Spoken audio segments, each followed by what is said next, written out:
सभी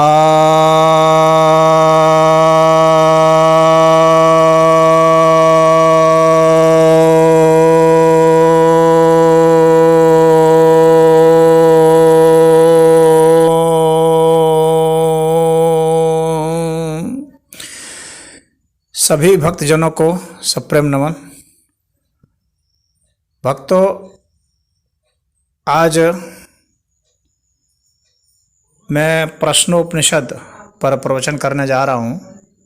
यह अथर्ववेद का उपनिषद है और इस अथर्ववेद के इस उपनिषद का यह पहला प्रश्न है और यह मंत्र संख्या 16 है। इस उपनिषद का बहुत महत्व है क्योंकि यह प्रश्न और उत्तर के रूप में या जिज्ञासा के रूप में है। अधिकतर उपनिषद जितने हमारे हैं वे सभी जिज्ञासा के अर्थ में हैं। यहाँ पर प्रश्न पूछने की स्वतंत्रता है और यह माना जाता है कि जब तक प्रश्न पूछने की आज़ादी नहीं होगी तब तक व्यक्ति सत्य और परम सत्य की ओर नहीं पहुंच सकता है। इसलिए प्रश्न पूछना हमारी एक अनिवार्यता है और यही वैचारिक स्वतंत्रता है। सनातन धर्म में वैचारिक स्वतंत्रता का सबसे ज़्यादा महत्व दिया गया है। तो इस वैचारिक स्वतंत्रता का इतना महत्व है कि इसके ऊपर एक उपनिषद ही बना दिया गया है। तो आइए अब मैं आपको उस उपनिषद की ओर ले चलता हूँ और देखिए कि हमारे ऋषि इस विषय पर क्या संदेश हमें दे रहे हैं। और अगर आपको भी कोई जिज्ञासा इसमें हो तो आप भी पूछ सकते हैं।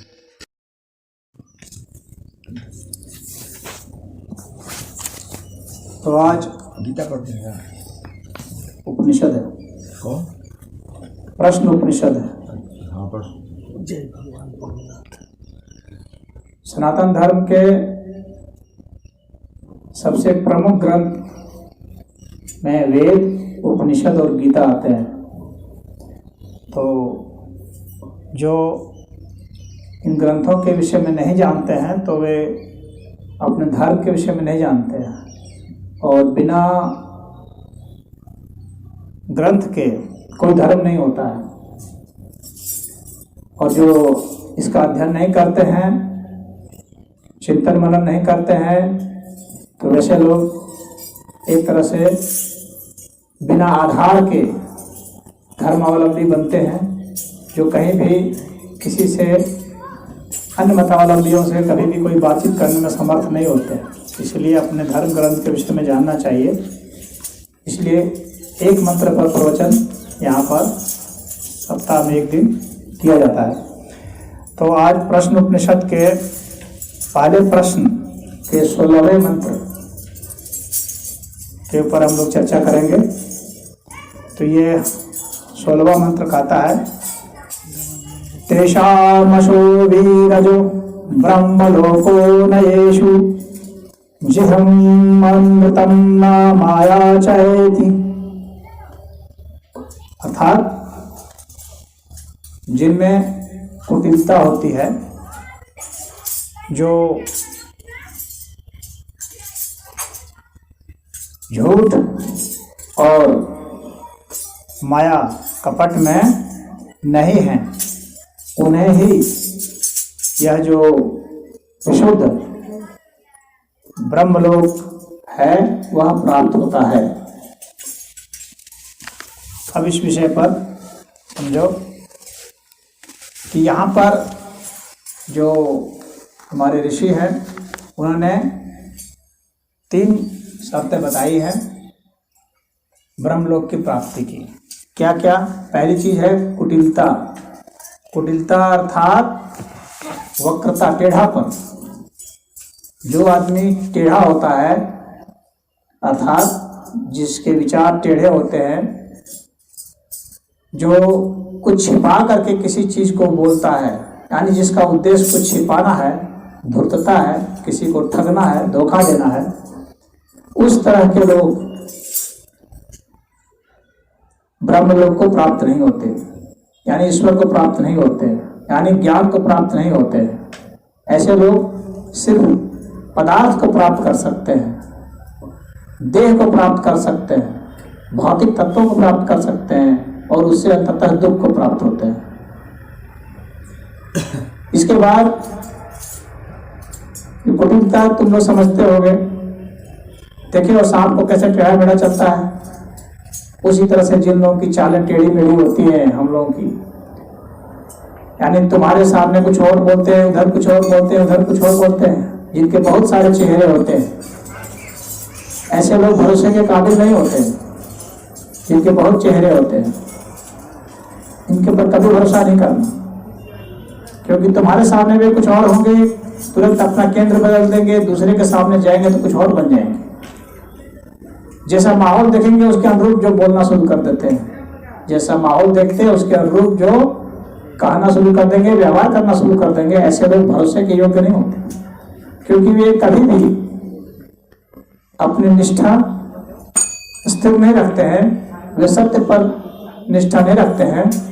वे व्यक्ति ऐसे होते हैं जो पदार्थों पर निष्ठा रखते हैं, तो वे एक प्रकार किसी न किसी प्रकार से भौतिक लाभ चाहते हैं, और वैसे लोग हर समय धोखा देते हैं किसी को भी, वे स्वयं को भी धोखा दे रहे होते हैं, लेकिन इसका उन्हें बोध नहीं होता है, लेकिन हमें भी धोखा दे रहे होते हैं। तो ऐसे कुटिल लोगों से बचना चाहिए, और जो कुटिल हैं उन्हें उसका एहसास भी करा देना चाहिए कि आपकी चाल गलत है, धूर्तता वाली है, इससे समाज को भी नुकसान है, क्योंकि ऐसे कुटिल लोगों की वजह से समाज में बहुत नुकसान होते हैं।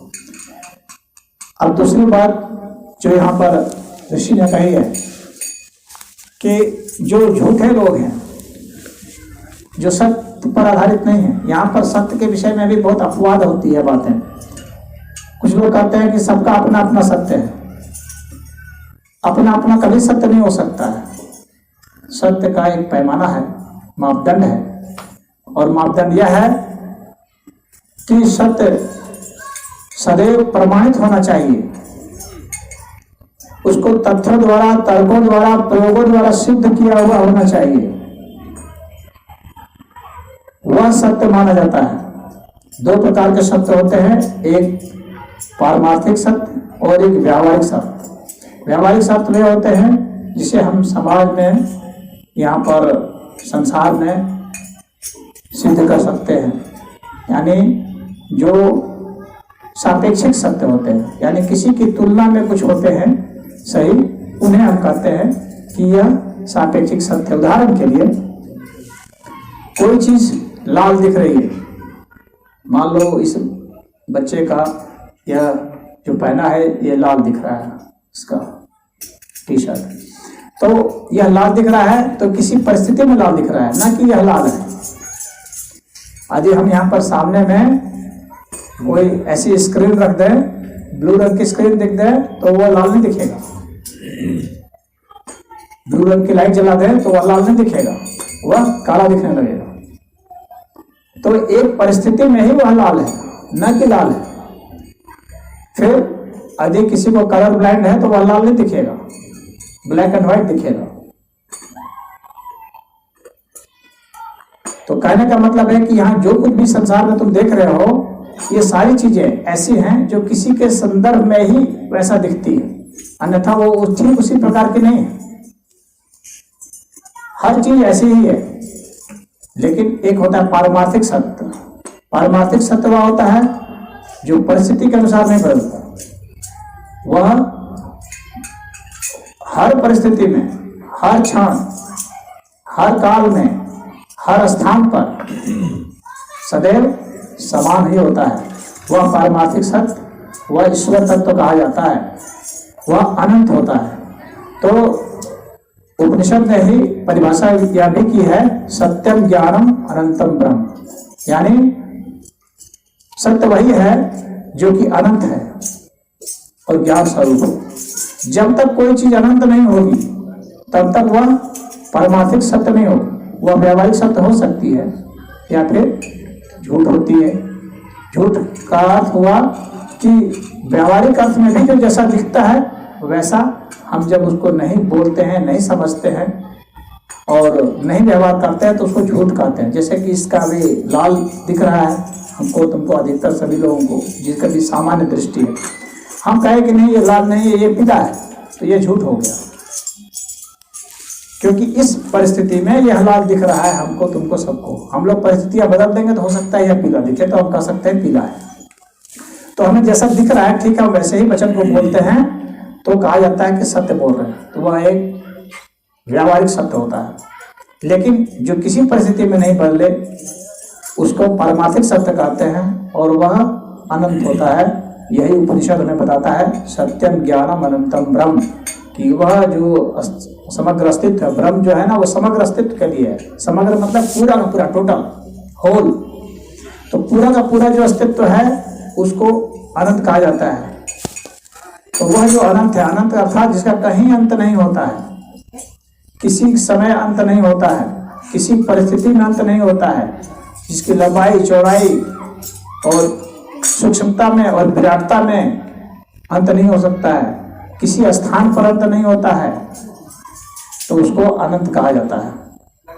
तो वह जो अनंत है वही सत्य है। तो यहाँ कहते हैं कि वह जो उस सत्य को समझता है, जो झूठ नहीं बोलता है, झूठ नहीं व्यवहार करता है, जो झूठ नहीं देखता है, झूठ से आगे जो चला गया है, जो पहले व्यावहारिक सत्य में गया, व्यावहारिक सत्य के बाद जो पारमार्थिक सत्य में गया, जिसमें कुटिलता नहीं रह गई, और उसके बाद तीसरी बात कहते हैं कि जो माया में नहीं है।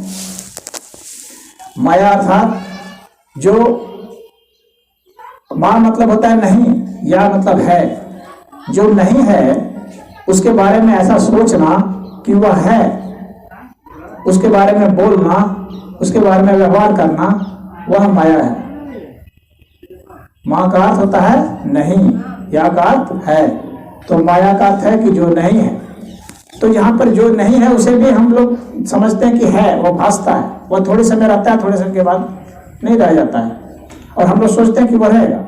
हम लोग का यह जो शरीर है ये कुछ समय तक है, कुछ समय बाद नहीं है, ये कुछ समय पहले नहीं था। जैसे मान लो कि मेरी उम्र अभी 55 बरस है, तो 55 बरस के पहले ये नहीं था।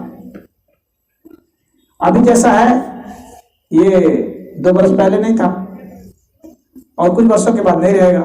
उसी तरह से यह मंदिर है, उसी तरह से यह माइक्रोफोन है, यहाँ जो कुछ भी है सब कुछ समय के लिए है और कुछ समय के बाद नहीं है।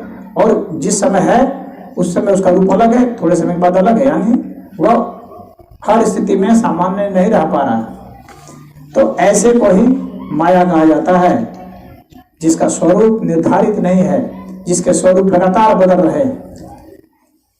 अर्थात ऐसे जो परिवर्तनशील वस्तुएं हैं, परिवर्तनशील सत्ता है, उसके ऊपर जब हम भरोसा कर लेते हैं, उसके ऊपर हम आश्रित हो जाते हैं, अपना हर चीज पर केंद्रित कर देते हैं, तो फिर हम दुखी होते हैं। दुख का कारण यही है, दर्द का कारण यही है, रोग का कारण यही है, और हमारे तमाम उलझनों जो हमारी है उन सब का कारण यही है। तो ऋषि कहते हैं कि इस तरह की बातें जो करते हैं, जो झूठ में रहते हैं, जो कुटिलता में रहते हैं, ऐसे लोग को जो माया में रहते हैं, वैसे लोगों को क्या नहीं मिलता है? ब्रह्म लोक नहीं मिलता है, ईश्वर का लोक नहीं प्राप्त होता है, यानी वैकुंठ धाम नहीं मिलता है, यानी ईश्वर से साक्षात्कार नहीं होता है, यानी परम आनंद नहीं मिलता है, यानी परम ज्ञान नहीं मिलता है। ऐसे लोग आध्यात्मिक नहीं हो पाते हैं, ऐसे लोग सदैव दुखी ही रहते हैं। दुख उनकी नियति होती है, जन्मते हैं, मरते हैं, कई कई योनियों में भटकते हैं। तो ऐसे लोग जो ब्रह्म लोक को प्राप्त नहीं करते हैं, तो उनमें ये सब दुर्गुण पाए जाते हैं। यही ऋषि हमें बता रहे हैं और कहते हैं कि इस तरह के अगर हम दुर्गुण नहीं रखें तो हमें ब्रह्म लोक की प्राप्ति निश्चित रूप से होती है। तो यही इस मंत्र का